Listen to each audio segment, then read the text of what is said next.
Bonsoir et bienvenue dans votre journal du mercredi 6 juillet 2016. Découvrons sans plus tarder les titres de notre édition. La situation est préoccupante à l'Office des sports du Lamentin. Les employés tirent la sonnette d'alarme. Une matinée d'information et de sensibilisation sur le trafic de drogue et le phénomène des mules était organisée à Dillon. EDF s'engage à distribuer des ampoules LED aux locataires des bailleurs sociaux. Et 5 friches urbaines au cœur de la ville ont été inaugurées à Fort-de-France. La situation de l'Office martiniquais du sport et des loisirs du Lamentin est préoccupante aux yeux des agents et du syndicat CGTM. Ils dénoncent l'absence de perspectives d'avenir des salariés et leurs mauvaises conditions de travail. Ils se sont réunis ce matin au Palais des Sports à Place d'Armes afin de revoir le protocole de fin de conflit qui détaille les points à améliorer. La situation est, je vais dire, critique, puisque nous avons eu un commissaire aux comptes qui est passé, qui a donné une alerte. Et en fait, ce que nous reprochons aux membres du conseil d'administration et le président, c'est que nous ne savons pas où est-ce que nous allons jusqu'aujourd'hui. C'est-à-dire qu'on était obligé de faire le forcing pour avoir certaines informations pour pouvoir travailler dans de bonnes conditions. Les conditions de travail, c'est-à-dire qu'au jour d'aujourd'hui, il nous arrive de ne pas avoir de papier WC ou papier pour que les gens puissent s'essuyer les mains. Parce qu'il faut savoir que les comptes de l'office sont clôturés à certains endroits. Voilà pourquoi il y a eu l'alerte du commissaire aux comptes. Et bien sûr, les congés payés ne sont pas et quoi encore? On n'a pas eu d'augmentation depuis 2015, c'est-à-dire depuis 2011, je vais dire. Et voilà. Donc le personnel se trouve dans une situation où on ne sait pas où est-ce qu'on va demain. Et il faut savoir qu'on a un statut, on n'a pas vraiment de statut juridique puisque on est on reçoit une subvention de l'office de la mairie de la ville de Lamentin qui a une partie qui est supprimée, c'est-à-dire 5%. Et ce que dit le président et les membres du conseil d'administration, c'est que par rapport à la masse salariale, les investissements et tout, il leur manque de l'argent. Donc, on n'arrive pas à faire des négociations NO pour avoir ce que le personnel devrait avoir vu. Voilà. Donc, le personnel se retrouve dans une situation où on ne sait pas où est-ce qu'on va, où on ne sait pas notre avenir de demain. Parce qu'il faut savoir que la mairie a demandé des audits concernant l'office des sports et on n'a pas le résultat des audits. Donc, on ne sait pas si on va bien, si on va mal. Et que normalement, le statut de l'Office des sports devrait changer en fonction de la convention qu'il y a entre l'Office et la mairie. Donc jusqu'à maintenant, nous sommes dans le flou. Donc on veut savoir pour notre avenir. Et bien sûr, nos collègues qui vont partir à la retraite, avec quoi ils vont partir? Si on n'a pas d'argent, si on n'a rien, que deviennent nos collègues qui vont partir bientôt à la retraite? On a fait un protocole de fin de conflit qu'on doit modifier parce qu'il y a des choses à l'intérieur qu'il faut préciser, puisqu'on nous a remis ça hier en soir. Et c'est-à-dire qu'on leur donne un délai pour nous remettre les documents pour savoir où est-ce qu'on va. Si jamais on n'a pas les documents qu'il faut, on sera obligé de rentrer en grève. Voilà. J'espère qu'on sera entendu et que Monsieur le maire de la ville du Lamentin, parce qu'on dépend de lui, va faire le nécessaire et va nous entendre. Parce qu'on ne fait pas de grève pour gréver, on fait la grève parce qu'on a envie qu'on soit bien dans notre tête.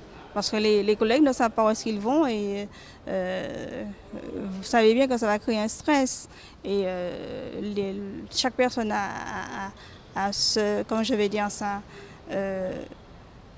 vous avez des traites à payer, vous avez des choses à faire, donc il faut que vous sachiez où est-ce que vous allez pour savoir demain comment vous serez pour l'avenir de vos enfants. Donc on dépend de la mairie, mais oui. Donc il faudrait que M. Samo se penche sur nous un tout petit peu, qu'il nous entend. Pour l'instant, le dialogue semble engagé avec la direction. Le syndicat et les agents affiliés restent vigilants sur l'application de leurs revendications. Ce mercredi, la DAFAE, située quartier Dillon, accueillait une rencontre sur la problématique des mules. Une rencontre initiée par des stagiaires de l'AFPA Martinique en formation pour devenir agents de médiation, c'est-à-dire acteurs de la société martiniquaise capables de créer du lien social et d'entretenir, notamment dans les quartiers difficiles, un dialogue avec les jeunes leur permettant de prévenir et d'anticiper des situations à problème. Dans le cadre de cette formation, on les met dans des situations réelles. C'est comme ça qu'ils apprennent le métier, sur le terrain. Et parmi les activités qu'ils ont réalisées, ils ont une manifestation d'information sur une problématique de société. Et les stagiaires actuellement en formation à l'AFPA Martinique ont choisi le thème justement des mules, ces personnes qui se retrouvent à transporter des stupéfiants de façon illicite pour les transporter vers la métropole. La problématique des mules est de plus en plus présente en Martinique, qui est devenue une zone de transit entre l'Amérique latine et la métropole pour les trafics de stupéfiants et de cocaïne notamment. Récemment, il y a un fait qui a défrayé la chronique avec une mule justement qui a trouvé la mort parce qu'elle avait transporté des produits dans son estomac. Et donc le problème est bien connu. Et deuxièmement, l'analyse qui a été faite par nos stagiaires, c'est de constater que nous arrivions en période de vacances, juillet, et que justement c'était le moment propice où ce type de comportement était le plus souvent observé. Donc il leur est apparu intéressant justement de faire cette manifestation maintenant pour alerter, pour prévenir, pour sensibiliser, afin d'éviter au maximum de jeunes de se faire piéger par cette pratique. La situation économique actuelle n'a fait qu'augmenter la vulnérabilité de bon nombre de Martiniquais. La cité Dillon est devenue un véritable terreau pour les recruteurs de mules. On constate de plus en plus, oui, et de plus en plus jeunes. Nous intervenons sur des quartiers sensibles comme Dillon et ses environs et on a des jeunes qui sont concernés par cette problématique. Lors de cette matinée, les interventions de la police, de la douane, mais aussi des travailleurs sociaux ont permis d'apporter un regard conscient sur la réalité de ces organisations et de montrer qu'aujourd'hui, aucun critère de sélection ne peut être retenu. Effectivement, tout le monde peut être confronté aux propositions de ces recruteurs. La qualité des interventions nous éclaire vraiment sur ce qui se passe. Personnellement, j'ai une claire vision de comment c'est organisé, comment le trafic arrive en Martinique et repart à travers des mules. Au mois de juin dernier, le gouvernement a mis en place un plan de sécurité outre-mer dans lequel sont prévues des mesures pour renforcer la lutte contre les trafics de stupéfiants notamment. EDF Martinique et les bailleurs sociaux CIMAR et SMHLM s'engagent en faveur de la solidarité dans une démarche de maîtrise de l'énergie en Martinique. Ce matin, c'est avec la CIMAR que EDF a signé une convention qui l'engage à une distribution de 225 000 ampoules LED sur une durée de 5 ans. L'initiative est simple, mais les enjeux sont réels quand on sait que l'éclairage représente près de 10% de la facture d'un ménage. Notre souhait EDF et notre vision, c'est qu'il y a des nouvelles solutions technologiques qui sont maintenant disponibles pour réduire la consommation d'électricité. Et quand on réduit la consommation d'électricité, on réduit sa facture, mais aussi on réduit l'impact sur la planète, parce que l'électricité, c'est toujours quelque chose qu'il faut fabriquer. Et quand on évite de consommer, on évite de fabriquer l'électricité, donc on est vertueux pour la planète, mais on est aussi vertueux pour finalement le pouvoir d'achat de chacun d'entre nous.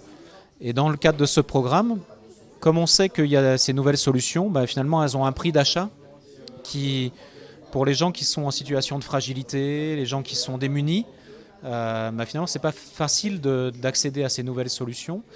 Et donc nous EDF, on veut que chacun puisse effectivement bénéficier de ces nouvelles solutions. Donc on a pris la décision de donner des ampoules de nouvelles technologies qui sont les ampoules LED, de les donner en passant par les bailleurs sociaux qui aujourd'hui, au travers de l'ensemble de leurs logements, ont 100 000 personnes qui vivent dans les logements sociaux aujourd'hui et qui sont des gens qui souvent sont dans situation que j'évoquais tout à l'heure, de démunis, de précarité. Donc avec ce partenariat avec les bailleurs sociaux, et on a commencé avec la CIMAR, finalement on va distribuer gratuitement ces ampoules dans chacun des logements. Alors on commence avec la CIMAR, 15 000 ampoules ont déjà été distribuées en 2016. Et on va continuer pendant 5 ans. Et au total, pendant les 5 ans, on aura distribué 225 000 ampoules. Et donc ça permettra à chaque foyer de réduire durablement sa facture d'électricité de 50 € par an. Et ça, pour nous, c'est quelque chose qui nous tient à cœur et qui est important pour le pouvoir d'achat, encore une fois, et qui est important aussi pour que les nouvelles solutions technologiques, ça soit des solutions technologiques qui se développent, mais qui se développent d'abord et si possible, le plus vite possible pour les gens qui ont des difficultés financières. EDF est un partenaire obligé, naturel, et donc pour nous, bailleurs social, d'abord dans nos opérations de construction, puisque évidemment nos logements sont raccordés donc au réseau EDF, et donc nous sommes nos équipes techniques. Aussi bien CIMAR effectivement, et celle d'EDF ont l'habitude de travailler ensemble. Et c'est vrai que nous avons développé avec EDF donc un partenariat qui va au-delà de ces besoins de raccordement, notamment parce que nous avons notamment travaillé aussi ensemble lorsque la CIMAR a installé il y a une dizaine d'années sur ses toitures des panneaux photovoltaïques pour produire de l'électricité donc sans production de gaz à effet de serre.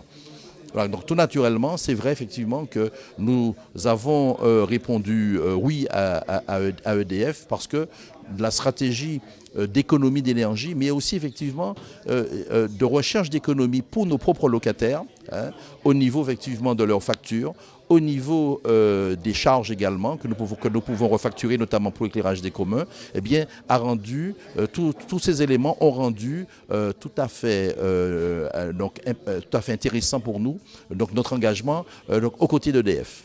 À la clé, c'est donc une réduction significative de la demande en électricité pour EDF en Martinique et une économie pour les locataires d'environ 50 € par an et par foyer. Aujourd'hui, sous la place Romero devant la cathédrale, s'est effectuée l'inauguration des 5 premières friches urbaines au cœur de la ville par le maire de la ville de Fort-de-France, Didier Laguerre, et le préfet de la Martinique, Fabrice Rigoleros.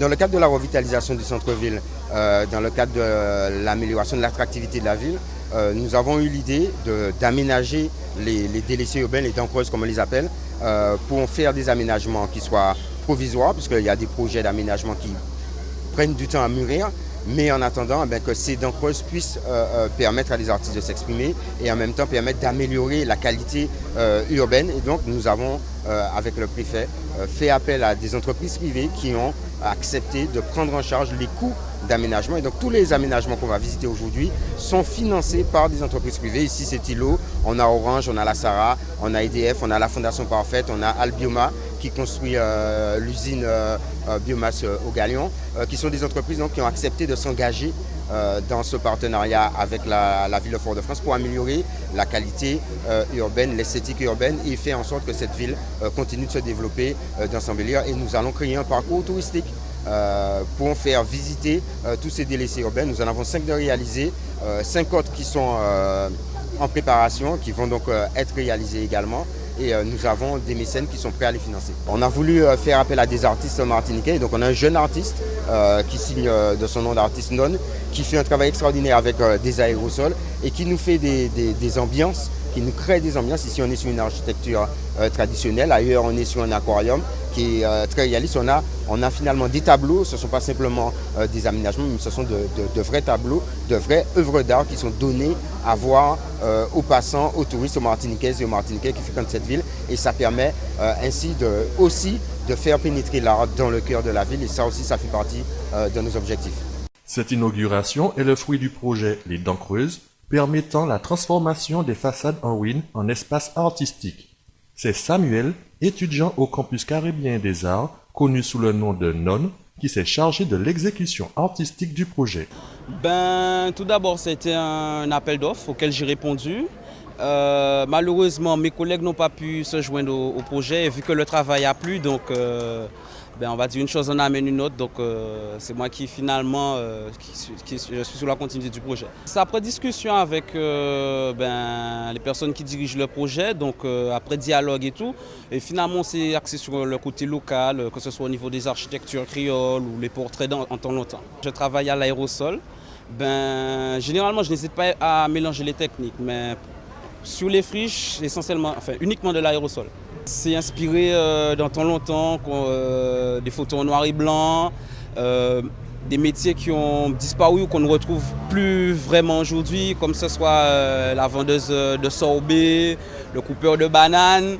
Donc voilà, c'est un petit clin d'œil au passé, à notre passé, ainsi qu'à notre culture. On a envie de se dire que le challenge est réussi, que le message est surtout passé.